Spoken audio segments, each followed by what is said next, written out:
Yes, and of course, Randy, I did want to ask you about Buzz Aldrin and the watch.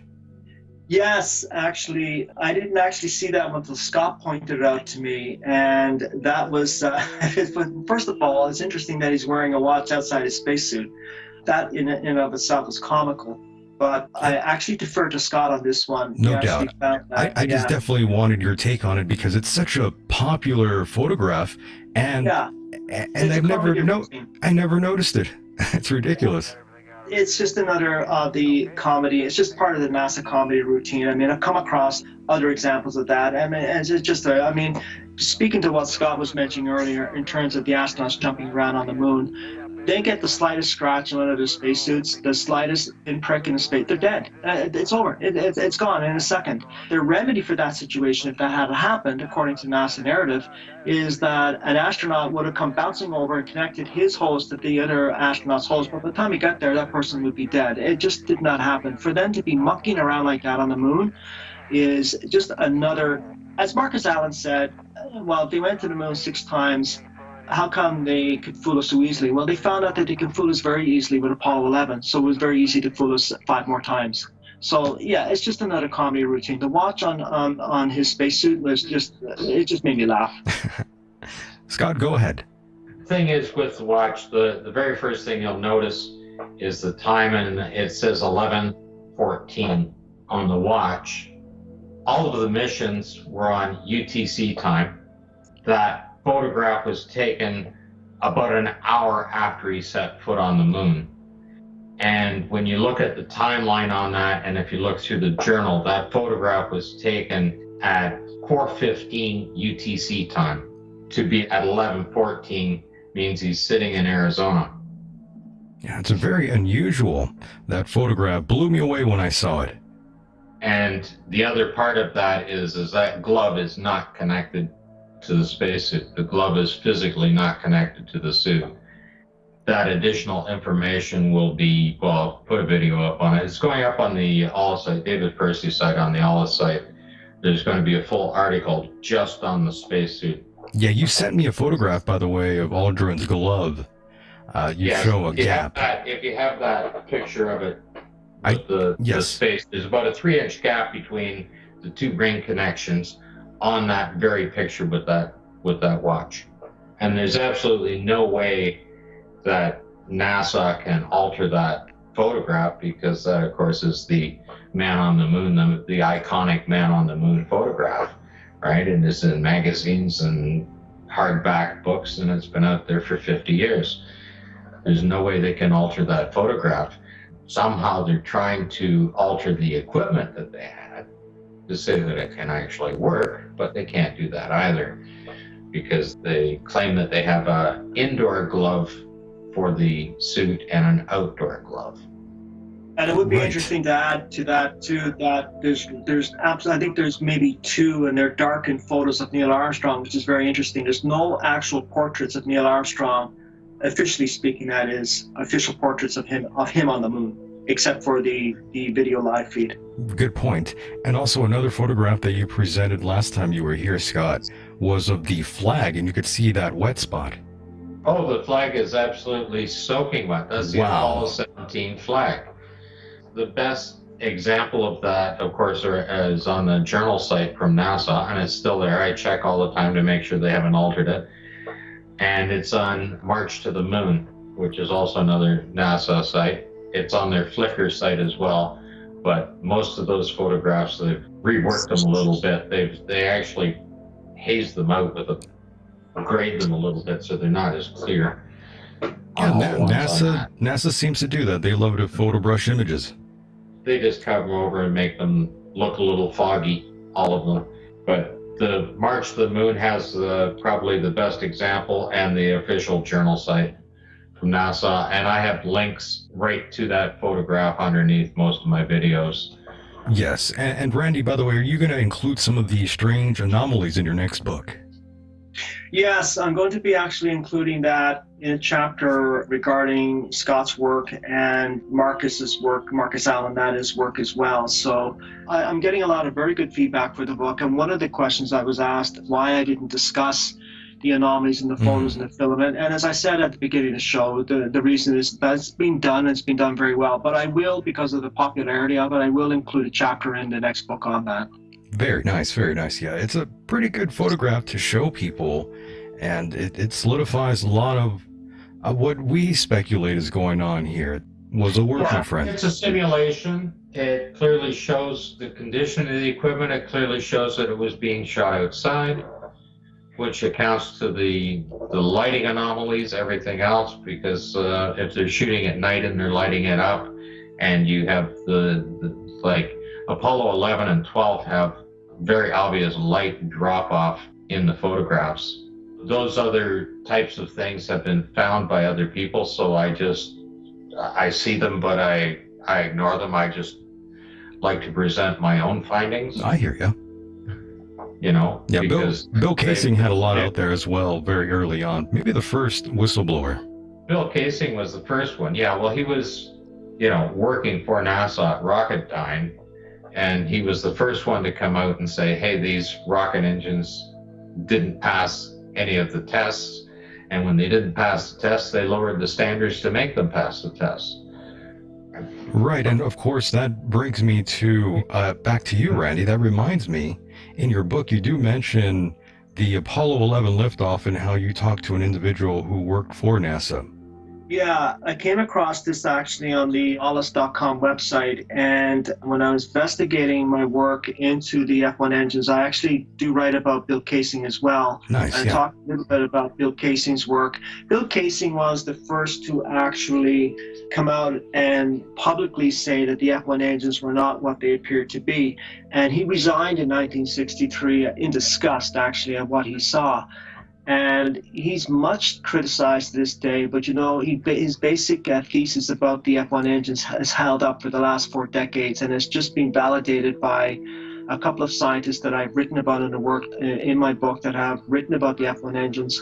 In terms of the interesting aspect about, Scott mentioned something about falsifying or lowering the standards. There is a quote here in my book that I would like to read, if you don't mind. Not at all.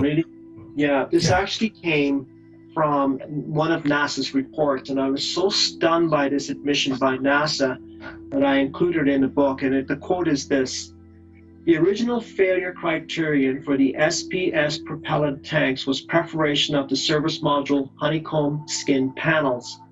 Because the failure criteria was too stringent to meet the desired probability of mission success, engineers considered an alternative. If the original criterion had remained, the test shown in figure 4 would have been an SPS tank failure," unquote. What that really means, translation, if the equipment failed the test, lower the standards. In other words, NASA moves the goalposts. Yeah, that's pretty wild right there. And that's from NASA's own published report. Yes, and you really break it down and you get very technical in your book, and that's one thing I really do appreciate. Just that simple fact that you definitely get into really good detail.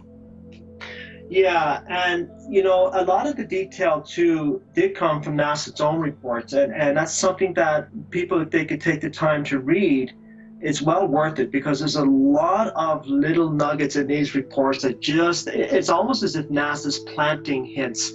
They're planting hints. They're saying, hey, you know what? We didn't go. Here's the proof. And this one quote I just read was proof positive that they did not go. Their equipment was failing the test. It was failing the standards. So they had to lower the standards to give the impression that it was passing the test in order to convince the public that they had the technology to go. And that was very revealing. No doubt. And of course, I am going to throw up one more photo here. And this one is for you, Scott. And it's another photo that you presented here on the program. And this time it's of the buildup in the window, the moisture. Oh, that's the Apollo 12 photograph, and the other one has the rain guard on the outside? Yes. Yes, those are the inside and outside shot of the spacecraft. And I mean, when they were doing the simulation, it probably started to rain, so they ran inside the thing. And of course, the astronauts are the whistleblowers, and They're sitting there waiting for it to stop raining, and they had a Hasselblad camera, so they took a picture of the window. When they went back outside, I guess they decided to take a picture of the outside of the window. Why would a spacecraft have a rain guard on it? That window, when I was reading back through the documentations, when they were vacuum testing the original CSM, that particular window was blown out in a pressure test on it, and as you can see, it's just duct taped back on again. The water is not just on the outside of the window, the water is in between the two layers of glass, the paint is peeling up in there, and if the seal's broken between the layers of glass, it doesn't seal for a vacuum to be traveling in space.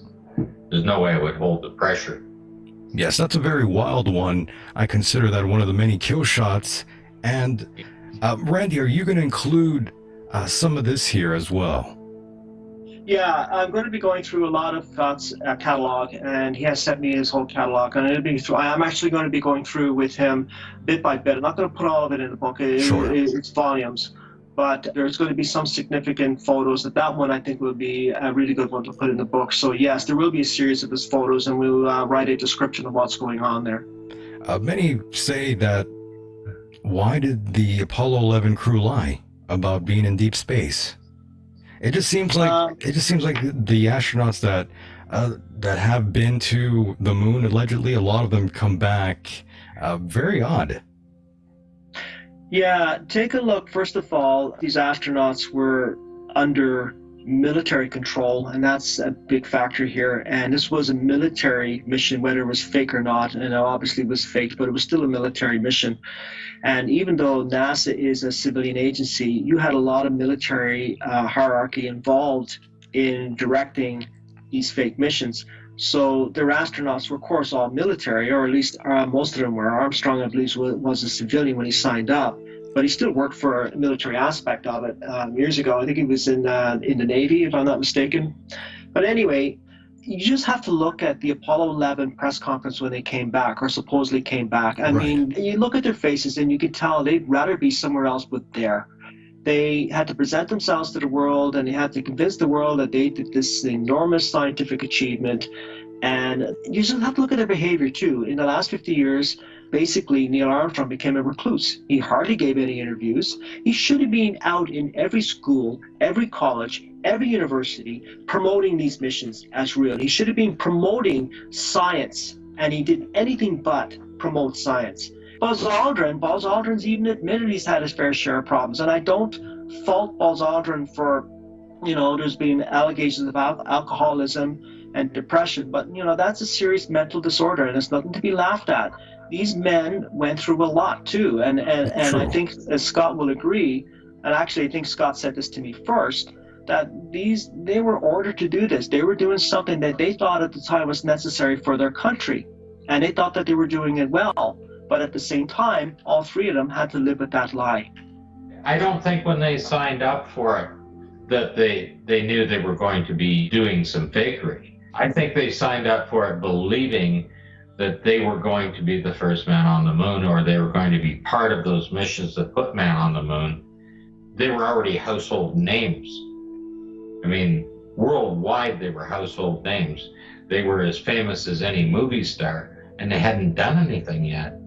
They just couldn't walk away. NASA couldn't fire them. When three of them were killed, they had a duty to their family, they had a duty to their country, and they had a duty to their fallen comrades.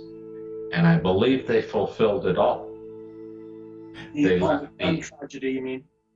Yes, they left the evidence in the video and in the photographs for you to see, and that's what I'm showing, is that evidence is there.